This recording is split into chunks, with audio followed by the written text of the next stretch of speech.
few tips of how to recap your letters and numbers from the ages of 2 till 5. You probably feel overwhelmed by homeschooling or online learning. However, you really don't have to worry about recapping all that information. There are 4 simple rules for recapping. 1.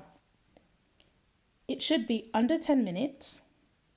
It doesn't have to be written.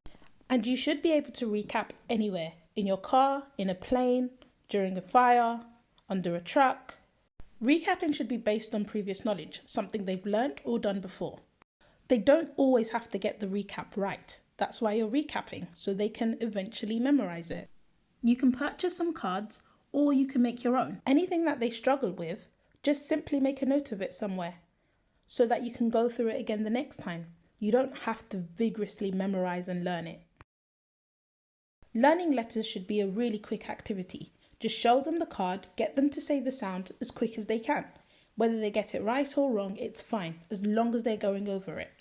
If they're really confident in single sounds, you can start working on sounds they struggle with. For mathematics, you can do the same with the cards, or you could go over the 1 to 100 cards. But it could also be as easy as playing a game. Simply pick a topic that you want your child to learn, and then find a game on it. Play it on your iPad, on your phone, or even on your computer. Okie dokie, let's recap the rules. Under 10 minutes, doesn't have to be written, can be done anywhere, based on previous knowledge, and they don't have to always get it right. Remember to subscribe and hit the bell button so you can get some tips and tricks on how to teach your child. Follow me on Instagram where you can talk to me personally and we can discuss how to teach my child. Thank you for watching. Bye.